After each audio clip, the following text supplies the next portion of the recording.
What's up guys, Cipher Pol 808 coming back to you with another One Piece video. Today we're going to be doing my One Piece chapter 1002 discussion. If you guys haven't already checked out my live reaction to chapter 1002, go ahead and click the link above. But now that you have, let's jump right into the chapter. So this chapter continues off where the battle ended in chapter 1001. We have Luffy and Kid and Law, Killer and Zoro kind of facing off against Big Mom and Kaido. And in this chapter we have Kaido kind of firing off one of those demolition gust attacks, the same attack that we saw him use against the red scabbards, the attack that unfortunately took Kiku's arm. But in this instance we see most of them are able to deflect it. Kid was taking in a little bit of damage, well, not necessarily Kid himself. His metal robot took some damage, which prompted some concern from Killer, but Kid's like, oh, don't worry about it, it's just scrap metal, so I don't care if it gets damaged. And then we see Kaido, while he's kind of firing off this attack, he leaves himself open, and Luffy's kind of able to come in, and he comes in with a Kong rifle, and then that kind of leads into Kid coming up with a Gibson Slam once Kaido's kind of off kilter, and then that leaves him open for Law to kind of come in and go in with a Gamma Knife. So we see three big attacks kind of right in a row, and they're all pretty solid attacks from each one of them. They're kind of their signature top attack, well, not necessarily top attack, but one of their stronger attacks. And especially with Law, with the Gamma Knife, we've seen Gamma Knife in Dressrosa, and we've seen the devastating effects it can have.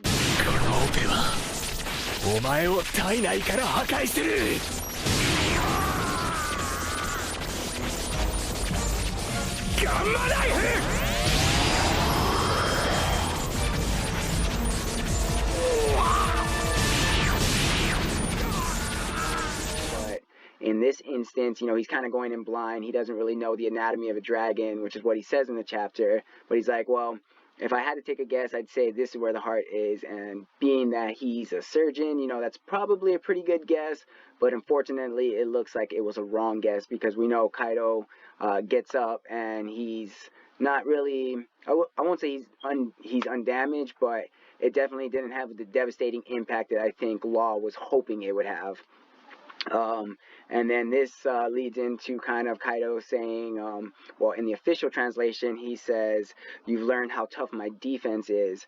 But in some of the scans that I've seen, he says, so you can counter my durability. Now, what's the difference between these two, and kind of what does it change? So, for the official saying, you've learned how tough my defense is, it seems to me like Kaido is more giving them a nod as far as to say, like, oh, your attacks I can see are geared at trying to bypass my defenses, whereas I think in the scans it kind of made it seem more like they had bypassed his defenses. So you can kind of see where the big difference is there. One is just like, okay, I can see where your head's at, and I can see that you guys are thinking about it. You're not just doing, mindless attacks. But in the scan version, it made it more seem like they kind of, I think, did more damage, and I think it would be a little more impactful. But I kind of like more where the official translation went with it, with him just kind of giving them a nod. It's like, okay, yeah, good effort, good try. But kind of while this is happening, while Kaido is monologuing against the captains, we see Killer kind of jump up and go in for, his Cipher sonic attack. So we see his blades creating these big sonic, waves that are kind of going into the back of Kaido. But kind of right as he does that, Big Mom is still kind of lingering in the background, and she comes in with a big Indra lightning attack. If you guys aren't familiar, Indra is from, I think most people know it from Hinduism, but I think it's also from Buddhism, if I'm not mistaken. But Indra has to do with lightning, and we see this big lightning attack that hits Killer. And then we see, kind of the reverse of what we saw at the beginning of the chapter, where we saw Killer concerned about Kid. Killer concerned about Kid. Now we're seeing Kid concerned about Killer, because he kind of took that attack head on, and he has no, defenses or any natural defenses against lightning. It's not one of his tricks that he can do. But what do we see? But kind of right as he gets hit with this lightning, we kind of see him defenseless, and you see Kaido, coming in to kind of eat Killer, essentially, I think is what he was going for.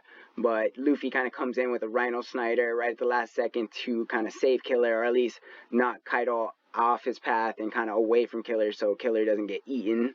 But that's that's just kind of the guy that Luffy is. He's not just going to, even though they're not necessarily in an alliance, they're not on the same crew, they're fighting against the same enemy for kind of the same goals. So I think in Luffy's mind, he's like, we're all on the same side, so he's not just going to abandon someone, even if it's not like, an official title that like, hey, we got an alliance, so you watch my back, I'll watch your back. That's not the kind of guy Luffy is. If you're kind of on his side of the fight, he's not just going to abandon you. So it's good to see Luffy still kind of has that mentality that he's carried throughout the whole story, which is kind of the reason why we all love him. But then kind of right as he does that, Kaido retaliates with one of his blast breaths.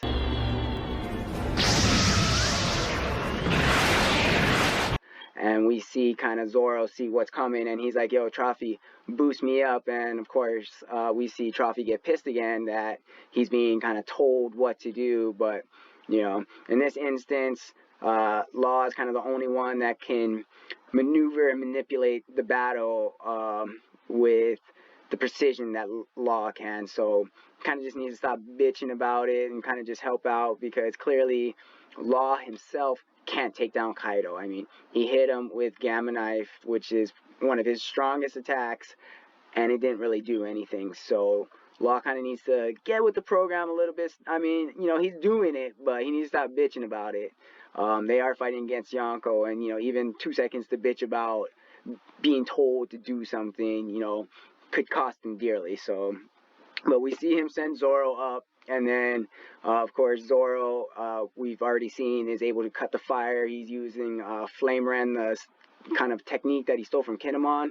But at first I thought, okay, yeah, he cuts the fire and that's kind of going to be all that he does. But then we see Zoro kind of gear up with one sword style, using Enma, and kind of when he's gearing up, Big Mom's like, oh, Kaido, you need to dodge. That's not a normal sword. And even Kaido, I think, kind of, he's frozen for a moment because he says he feels Odin's presence emanating from the sword. And he's like, I don't think he was expecting to feel that, especially since, he kind of already, I think, felt some of the potential, like Odin's potential in Luffy, along with Whitebeard and everybody else and Roger. But I think specifically with Zoro and Enma, he feels only Odin, and knowing that that's the, the blade that, one of the blades that gave him damage, he's like, why do I feel, oh, I killed him 20 years ago. How can I possibly be feeling him emanating from that sword? And then we see Zoro kind of, go in with an attack, and luckily, well, not luckily, luckily for Kaido, unluckily for Zoro, he misses, but he ends up chopping off this huge horn of Onigashima. I mean, just clean, just chops it right off. And, he's, as soon as he does it, he looks extremely gassed, and we know kind of the way the Enma works is it draws out the user's kind of armament haki, or Ryuo, in Wano terms. So the one thing that I kind of took when I was looking at that, even though, Zoro is gassed, he clearly has the haki reserves to use Enma and to unleash an attack, clearly massive enough to scare Kaido and even Big Mom. Even though the attack wasn't directed at her, she recognized like how powerful and that something was off and that Kaido needed to get out of the way. So I think for Zoro, I kind of liken how Zoro used Enma right there to kind of how Luffy was when we first kind of see him using Gear 4. Like, he's able to do it, but he hasn't mastered how to manipulate his haki reserve so that he doesn't, gas himself out all at 1 second and then leave himself completely defenseless, like how we saw Luffy in Dressrosa when he uses Gear 4, and then he kind of runs out of time, and then he's just completely defenseless, and everyone's got to protect him until he gets his haki back. So I think Zoro is kind of in a similar situation with Enma, as far as, Enma draws out the haki, so Zoro being able to control the amount of haki that he allows Enma to draw out of him for his attacks. But he looks tired, but I wouldn't say that he looks completely gassed like how Luffy was, where Luffy just couldn't move at all. So Zoro being able to generate an attack like that, I think kind of speaks to his strength. Oden is the only person other than Zoro now that's been able to wield Enma and Ame no Habakiri. So for Zoro to be able to wield a sword that only Oden's been able to wield, you got to give him his props. Yeah, he's not able to kind of wield it at the top level like Oden was, but Oden also had that sword and probably put in many years and practice to get to a level where he was able to handle that sword like that. And Zoro just picked up this blade within the past couple of days, and he's already able to unleash an attack like that. So I'm not sure if he's going to be limited by his ability to aim this attack. He might not be, because it's such a powerful attack, it might not be as fluid as far as making adjustments in its aim, because it's kind of like a flying slash. But one of the other things that I thought was curious, even though he's using Enma to cut Kaido, he didn't use the other two swords. He only did one sword style. And yes, I know these other two swords haven't been proven to, be able to damage Kaido like Enma has, but if we think back to kind of what Mihawk told Zoro when they were training, he's like, any blade can become a black blade, and if he's able to kind of imbue his Haki and his Ryuo into his other two blades, I think that could potentially deal some major damage to Kaido. And even, this whole black blade and imbuing your Haki onto it, and Kaido being able to feel Oden's presence. So does that mean Oden had put enough of his Haki into it, enough, imbuing his Haki into it, so many times over all the battles that he had, and with just how powerful his Haki was, that it left an imprint on Enma that, when strengthened with Zoro's Haki, kind of unleashes, even more attack. Is Enma potentially even stronger than when Oden had it because of Oden's imbued Haki? And does that mean that Zoro is kind of, capable? This is all kind of theories, guys, but, it's something I've been thinking about. And, I know we've had some explanations on Black Blades and how they work. But yeah, let me know in the comments what you guys think about that, about this whole Black Blade and Enma and Oden imbuing his Haki on it so that Kaido can feel his presence, or do you think it's something else?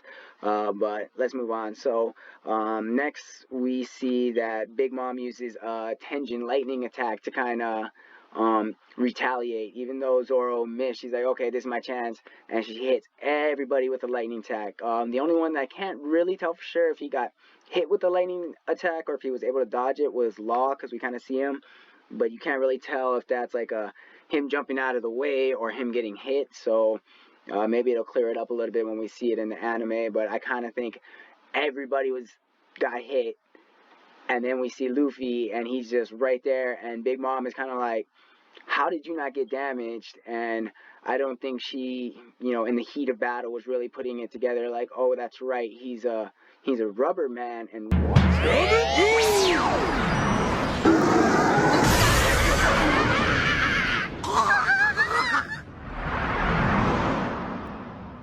rubber doesn't conduct electricity, which is what lightning is. So, I can kind of understand in the heat of battle, Big Mom not really, putting one and two together. So Luffy's kind of like, nope, I'm rubber, so it doesn't do anything to me. And then he's like, you're going to pay for what you did to everyone. And he kind of puts a look of fear into Big Mom. And, this is, I think we saw earlier in the chapter, we saw Kaido kind of have that look of fear in his eyes. Now we see Big Mom kind of having that look of fear in her eyes. And, these are supposed to be, what are they? Two of the four original Yonko, because now, we have Blackbeard in place of Whitebeard. But two of the four original Yonko, and they're looking a little shook. They're looking a little scared. They're able to recover and everything, but the fact that they're even looking scared because of Luffy and the other Supernovas, I think is a real testament to how far they've come in terms of their strength and their ability to strategize, and I think even to a certain extent their ability to overcome their desires to want to be the Pirate King and realize that they have to work together with each other to take down these two Yonko. But the fact that they can put a little bit of fear into them, that's pretty hype, and I can't wait to see when it's animated in the anime, to see the look of fear in their eyes, like even for that split second of like, oh shit, we pissed Luffy off, like what's this dude about to do? So it was really cool to see that. And then we see Kaido fire off fire blast breath against Luffy, but Luffy kind of just comes right through it. And this is when we see it, that's right. And Kaido's like, oh, he's like, my fire attack doesn't work on him. And he's like, nope, it was just pure guts. That's how I was able to kind of get through your attack. And, then you see Luffy just kind of come in with Kong Gatling, and that's how the chapter ends. But the fact that both Big Mom and Kaido have kind of been shaken by Luffy and seen kind of the determination in his eyes and seen kind of the anger that they have incurred from him because they have attacked people that he now considers to be his allies or to be his nakama, especially when Zoro got hit with that lightning attack. That's Luffy's first mate. That's the first guy Luffy recruited to his crew, and you hurt him, and now Luffy's going, kind of like how Shanks put into his mind, you can do whatever you want to me, that's fine, but the second you do anything to hurt one of my friends, like, I'm coming after you full force, and there's nothing you can do to stop it. Once you've done it, there's nothing to stop it. I'm coming after you. So definitely an awesome chapter. There are definitely some things that I'm kind of wondering, are we going to continue this into the next chapter? Are we going to go back down a couple floors, see what's going on with everyone? Again, are we going to get a progression for where Onigashima is currently in its path going towards the capital? Are we close? There's a lot of things that still need to be addressed. There's a whole plan with Nami and...